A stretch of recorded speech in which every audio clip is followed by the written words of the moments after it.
Hey guys, this is Manish and you are watching my channel pharma bullet. तो friends, इस channel पे आप जो वीडियोस देखते हैं वो सभी pharmacist, pharmacy officer, drug inspector exam के लिए इंपॉर्टेंट होते हैं। अगर आप किसी भी एग्जाम की प्रिपरेशन कर रहे हो तो ये सभी वीडियोस आपके एग्जामिनेशन पॉइंट ऑफ व्यू से इंपॉर्टेंट होने वाले हैं।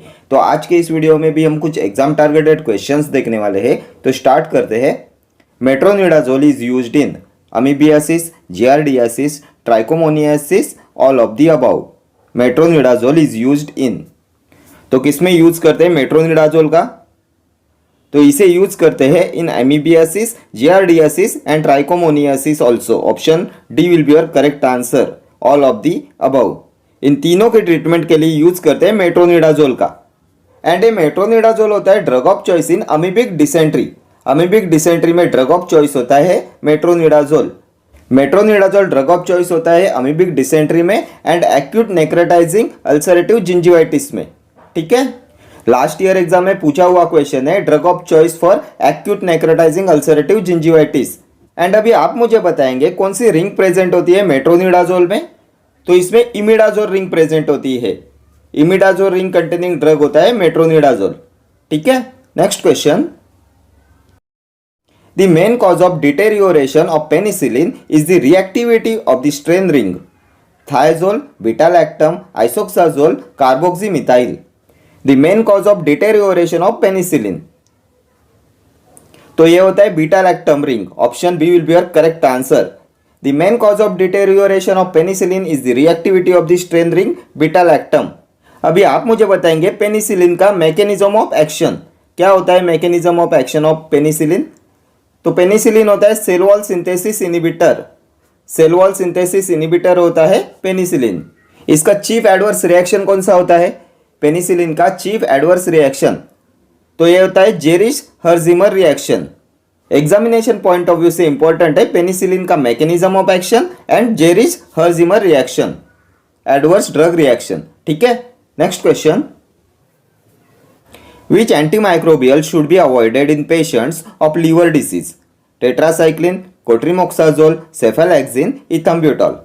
तो कौन सा एंटीमाइक्रोबियल अवॉइड करना चाहिए in patients of liver disease?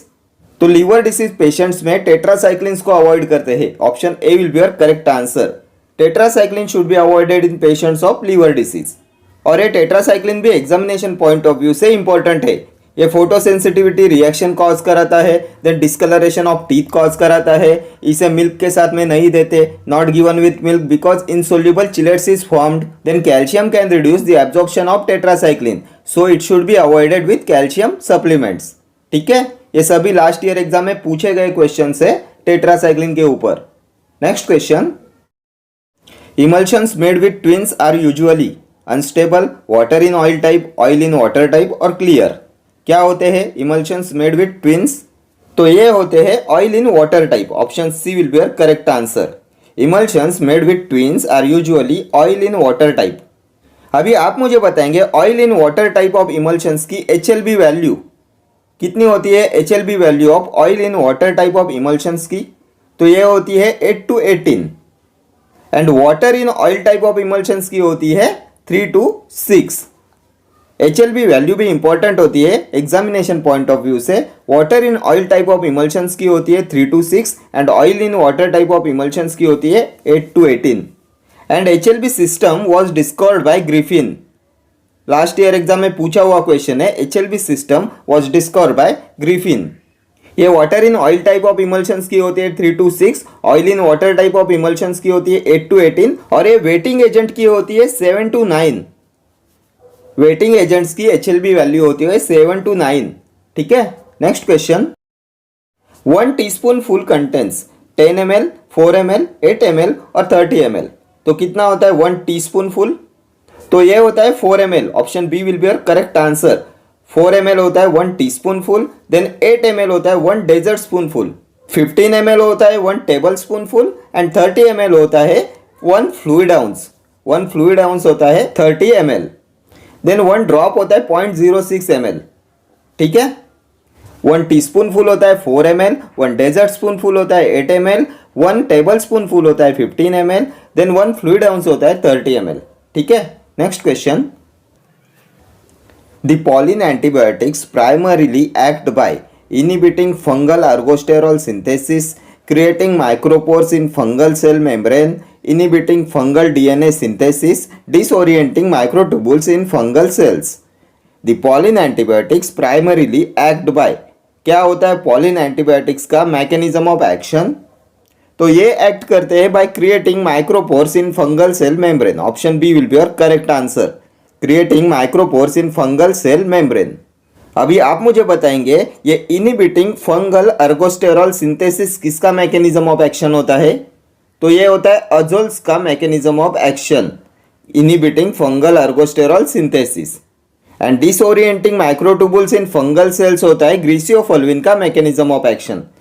ग्रीसियोफोल्विन का मैकेनिज्म ऑफ एक्शन होता है disorienting microtubules in fungal sales. ये माइक्रोट्यूबुल सिंथेसिस इनहिबिटर होता है ग्रीसियोफोल्विन. एंड अजोल्स कराते हैं inhibiting fungal ergosterol synthesis. And ये पॉलिन एंटीबायोटिक्स होते हैं एम्पोटेरेसिन बी, निस्टैटिन, हेमाइसिन, ये सभी होते हैं पॉलिन एंटीबायोटिक्स. ठीक है, next question. Choose the antimicrobial which acts by interfering with DNA function in the bacteria. Chloramphenicol, ciprofloxacin, streptomycin और vancomycin. Antimicrobial which acts by interfering with DNA function in the bacteria. तो ये होता है ciprofloxacin. Option B will be your correct answer. Ciprofloxacin acts by interfering with DNA function in the bacteria. ये ciprofloxacin होता है DNA gyrase inhibitor. ये act करता है by interfering with DNA function in the bacteria. और ये होता है फ्लोरोक्विनोलोन. सिप्रोफ्लॉक्सासिन होता है फ्लोरोक्विनोलोन. ये डीएनए गायरेज इनहिबिटर होता है. देन ये ड्रग ऑफ चॉइस होता है in urinary tract infection. Drug of choice in UTI होता है सिप्रोफ्लॉक्सासिन. देन ये चिल्ड्रन में कार्टिलेज डैमेज कॉज कराता है. देन कैल्शियम सप्लीमेंट के साथ में इसे अवॉइड करते हैं because it interacts with calcium and calcium can reduce it's absorption. इसलिए इसे कैल्शियम सप्लीमेंट के साथ में अवॉइड करते हैं. ठीक है, देन ये वैनकोमाइसिन कॉज कराता है red man syndrome. Next question. The powder used to spray on the affected area of the nostril is called dusting, effervescent, insufflation, explosive. The powder used to spray on the affected area of the nostril. तो ये होते हैं insufflations. Option C will be your correct answer. Insufflation is used to spray on the affected area of the nostril. ये insufflations होते हैं finely divided powders meant for introduction into the body cavities such as ears, nose etcetera. Finely divided powders meant for introduction into the body cavities such as ears and nose are insufflations. ठीक है, next question. Ointment containing insoluble medicament is prepared by the method fusion, emulsion, trituration, miscellaneous. Ointment containing insoluble medicament is prepared by the method. तो इनमें से कौन से method से prepare करते हैं ऑइंटमेंट कंटेनिंग इंसोल्यूबल मेडिकामेंट? तो इन्हें प्रिपेयर किया जाता है बाय ट्राइचुरेशन. ऑप्शन सी हो जाएगा आपका करेक्ट आंसर. ट्राइचुरेशन. ट्राइचुरेशन होती है the process of grinding a substance to a very fine powder. यह होता है trituration, grinding a substance to a very fine powder. And इसे यूज करते हैं in ointment preparation containing insoluble medicament. Next question. Acetaminophen is indomethacin, paracetamol, ibuprofen, none of these. तो क्या होता है एसिटामाइनोफेन? तो एसिटामाइनोफेन होता है paracetamol. Option B will be your correct answer. And a paracetamol होता है analgesic containing para aminophenol group. Para aminophenol group containing analgesic होता है पैरासीटामोल. और ये हेपेटोटॉक्सिसिटी कॉज कराता है. हेपेटोटॉक्सिसिटी इसका साइड इफेक्ट होता है पैरासीटामोल का. एंड अभी आप मुझे बताएंगे पैरासीटामोल पॉइजनिंग में कौन सा एंटीडोट यूज करते हैं? तो इसमें यूज करते हैं एन एसिटाइल सिस्टीन का. देन इंडोमिथासिन आता है इंडोल डेरिवेटिव में एनसेड के. Non steroidal anti inflammatory drug के इंडोल डेरिवेटिव क्लास में आता है इंडोमिथासिन. एंड आइबुप्रोफेन होता है propionic acid derivative. Propionic acid derivative class में आता है एनसेड के ibuprofen. Next question. Following drugs are fluoroquinolones except norfloxacin, ciprofloxacin, ofloxacin, nalidixic acid. तो इनमें से कौन सा नहीं है फ्लूरोक्विनोलॉन? तो नैलिडिक्सिक एसिड फ्लूरोक्विनोलॉन नहीं है. Option D will be your correct answer. Norfloxacin, ciprofloxacin and ofloxacin, these all are fluoroquinolones. Next question. Select the antibiotic that has a high therapeutic index. Streptomycin, doxycycline, cefalexin or vancomycin. Antibiotic that has a high therapeutic index. तो किसका होता है high therapeutic index? तो ये होता है cephalexin का। Option C will be your correct answer. Cephalexin has a high therapeutic index और ये सेफेलैक्सिन होता है fourth generation cephalosporin and vancomycin cause कराता है red man syndrome. Next question, machinery purchased on credit will be recorded in purchase book, sales book, journal proper और cash book. Machinery purchased on credit will be recorded in, तो इसे record करते हैं journal proper में। Option C will be your correct answer. Machinery purchased on the credit will be recorded in journal proper and cash sales are recorded in cash book. Next question, bacteriostatic agent is ceftriaxone, gentamicin, cotrimoxazole और chloramphenicol. इनमें से कौन सा है bacteriostatic? Bacteriostatic agent is, तो bacteriostatic होता है chloramphenicol. Option D will be your correct answer. Chloramphenicol होता है बैक्टीरियोस्टैटिक और एक क्लोरामफेनिकॉल होता है drug of choice in typhoid fever. Typhoid fever में ड्रग ऑफ चॉइस होता है chloramphenicol. Then grey baby syndrome is caused by chloramphenicol. ये क्लोरामफेनिकॉल कॉज कराता है ग्रे बेबी सिंड्रोम एंड इसे अवॉइड करते हैं न्यूबॉर्न्स में। देन अभी आप मुझे बताएंगे इसका मैकेनिज्म ऑफ एक्शन क्या होता है। Mechanism of action of chloramphenicol, तो ये होता है प्रोटीन सिंथेसिस इनिबिटर। क्लोरामफेनिकॉल होता है प्रोटीन सिंथेसिस इनिबिटर और ये जो प्रोटीन सिंथेसिस इनिबिटर्स होते हैं वो सभी होते हैं bacteriostatic. All protein synthesis inhibitors are bacteriostatic except aminoglycosides. All protein synthesis inhibitors are bacteriostatic except aminoglycosides. ठीक है, next question, left hand side of an account is known as asset side, liabilities side, debit side और credit side. तो क्या होता है left hand side of an account? तो ये होता है debit side. Option C will be your correct answer. Next question, which antibiotic is bacteriostatic but becomes bactericidal at higher concentration? Antibiotic is bacteriostatic but becomes bactericidal at higher concentration.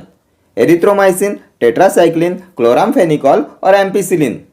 इनमें से कौन सा है bacteriostatic but becomes bactericidal at higher concentration? तो ये होता है erythromycin. Option A हो जाएगा आपका करेक्ट आंसर। एरिथ्रोमाइसिन होता है bacteriostatic but becomes bactericidal at higher concentration और ये एरिथ्रोमाइसिन होता है macrolide antibiotic. Macrolide class of antibiotics में आता है एरिथ्रोमाइसिन। ये ड्रग ऑफ चॉइस होता है इन पर्टूसिस। पर्टूसिस में होता है ड्रग ऑफ चॉइस एरिथ्रोमाइसिन। यह एंजाइम इनिबिटर होता है। इसका मैकेनिज्म ऑफ एक्शन क्या होता है? What is mechanism of action of erythromycin? तो ये इनिबिट कराता है प्रोटीन सिंथेसिस को at 50s ribosomal subunit. Inhibition of protein synthesis at 50s ribosomal subunit, ये होता है mechanism of action of erythromycin. ये होता है मैक्रोलाइड एंटीबायोटिक और इस एरिथ्रोमाइसिन को थियोफाइलिन के साथ में अवॉइड करते हैं बिकॉज ये थियोफाइलिन की प्लाज्मा लेवल को इंक्रीज कराता है लीडिंग टू इट्स टॉक्सिसिटी। ये थियोफाइलिन टॉक्सिसिटी कॉज कराता है इसलिए इसे अवॉइड करते हैं विथ थियोफाइलिन। देन क्लोरामफेनिकॉल के बारे में अभी हमने देखा, ये ड्रग ऑफ चॉइस होता है in typhoid fever, grey baby syndrome cause कराता है, न्यूबॉर्न्स में इसे अवॉइड करते हैं, प्रोटीन सिंथेसिस इनिबिटर होता है। ठीक है, बैक्टीरियोस्टैटिक होता है। देन ये tetracycline discolouration of teeth cause कराता है, फोटोसेंसिटिव रिएक्शन कॉज कराता है, calcium can reduce the absorption of tetracycline so it should avoided with calcium supplements. Then it is not given with milk because insoluble chelates is formed. ठीक है, next question, antifungal antibiotic amphotericin B is obtained from Streptomyces piprina, Penicillium griseofulvin, Streptomyces nodosus, both A and C. Antifungal antibiotic amphotericin B is obtained from, तो क्या होता है एम्पोटेरिसिन B का source? तो इसे obtain करते हैं from Streptomyces nodosus. Option C will be your correct answer. इसका सोर्स होता है स्ट्रेप्टोमाइसेस नोडोसस और ये एम्पोटेरिसिन बी होता है पॉलिन एंटीबायोटिक। पॉलिन एंटीबायोटिक होता है एम्पोटेरिसिन बी एंड इसकी मोस्ट इंपॉर्टेंट टॉक्सिसिटी होती है नेफ्रोटॉक्सिसिटी। ये नेफ्रोटॉक्सिसिटी कॉज कराता है। लास्ट ईयर एग्जाम में पूछा हुआ क्वेश्चन है, एम्पोटेरिसिन बी कॉज कराता है नेफ्रोटॉक्सिसिटी। अभी आप मुझे बताएंगे ये स्ट्रेप्टोमाइसिस पिपरीना किसका सोर्स होता है? तो ये हेमाइसिन का सोर्स होता है। हेमाइसिन जो पॉलिन एंटीबायोटिक होता है उसका सोर्स होता है स्ट्रेप्टोमाइसिस पिपरीना। ठीक है, next question. Multiple shops deals in all types of goods, same type of goods, specified same types of goods और specified types of goods. Multiple shops deals in, and the correct answer of this question is option C, specified same types of goods. Option C will be your correct answer. Multiple shops deals in specified same types of goods. Next question. Which of the following is generally considered as the standard of the current ratio? 1:1, 2:1, 0.5:1, none of these. Generally considered as the standard of the current ratio. तो क्या होता है standard of the current ratio? तो ये होता है 2:1. Option B will be your correct answer. 2:1 is considered as the standard of the current ratio. Next question. The side effect of aluminium antacid is constipation, diarrhoea, severe headache, loss of electrolytes. Side effect of aluminium antacid, तो इनमें से कौन सा होता है side effect of aluminium antacid? तो ये हो जाएगा constipation. Option A will be your correct answer. Aluminium antacids cause कराते हैं कॉन्स्टिपेशन. एंड अभी आप मुझे बताएंगे एंटासिड्स क्या होते हैं? What is antacids? एक बार एग्जाम में पूछा हुआ क्वेश्चन है. एंटासिड्स आर, तो एंटासिड्स होते हैं weak base. Weak bases are antacids. And कौन सा एजेंट यूज करते हैं as an antacid and laxative also? The agent used both as an antacid and laxative. तो ये होता है magnesium hydroxide. Magnesium hydroxide is used both as an antacid and laxative. ठीक है, next question. The main side effect of heparin is GIT irritation, headache, haemorrhage, none. Main side effect of heparin, तो heparin का main side effect होता है haemorrhage. Option C will be your correct answer. Heparin cause कराता है haemorrhage. And ये heparin भी examination point of view से most important है. हेपेरिन होता है parenteral anticoagulant. Rapidly acting anticoagulant होता है heparin. Then drug obtained from animal source होता है heparin. Heparin is obtained from sheep's lung. Sheep's के लंग्स से ऑब्टेन करते हैं हेपेरिन को. लास्ट ईयर एग्जाम में पूछा हुआ क्वेश्चन है. Heparin is obtained from sheep's lung and drug obtained from animal source is heparin. Then अभी आप मुझे बताएंगे हेपेरिन का मैकेनिज्म ऑफ एक्शन. कैसे एक्ट करता है हेपेरिन? तो heparin prevents blood coagulation by inhibiting thrombin catalysed conversion of fibrinogen to fibrin.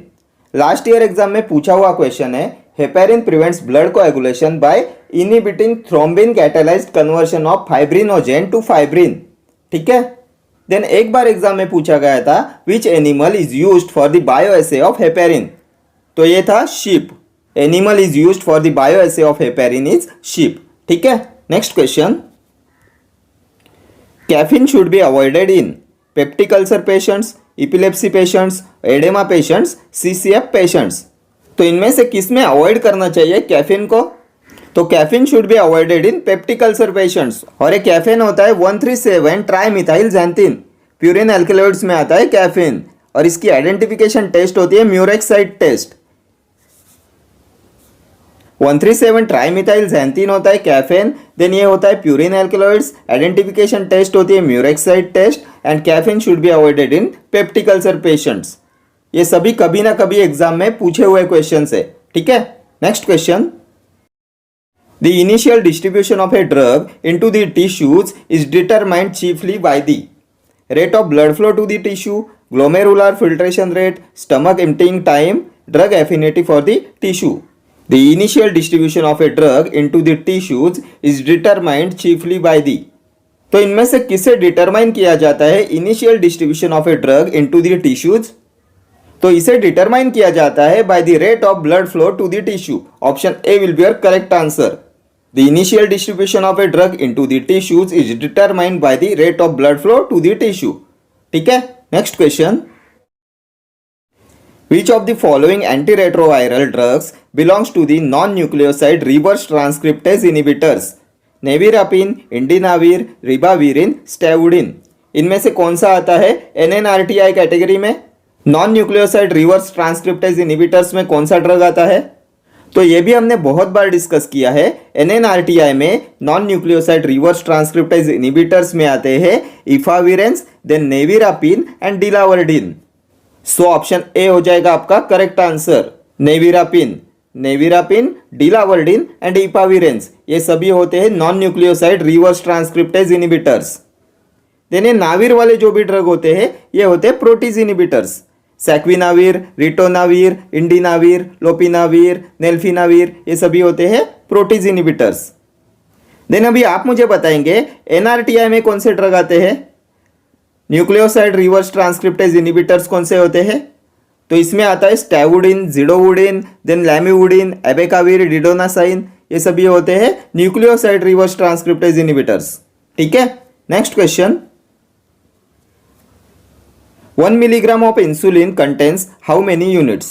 20, 16, 24 और 21? 1 milligram of insulin contains how many units?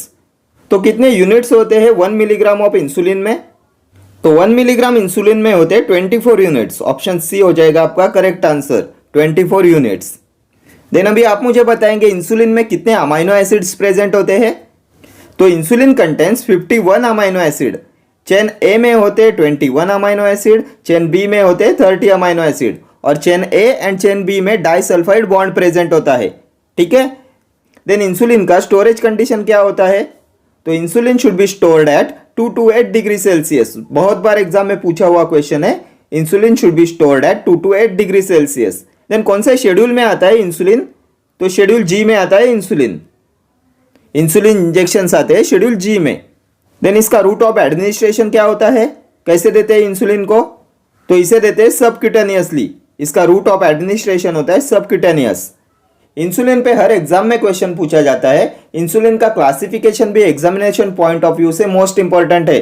कौन सा होता है शॉर्ट एक्टिंग, देन कौन सा आता है लॉन्ग एक्टिंग में, इंटरमीडिएट एक्टिंग कौन सा होता है, अल्ट्रा लॉन्ग एक्टिंग कौन सा होता है, ये सभी क्वेश्चन अभी तक के पूछे हुए क्वेश्चन है। एक बार इंसुलिन का क्लासिफिकेशन मेरे साथ रिवाइज कर लो। अल्ट्रा शॉर्ट एक्टिंग कौन से होते हैं? तो lispro, aspart, glulisine. Lispro, aspart and glulisine होते हैं अल्ट्रा शॉर्ट एक्टिंग।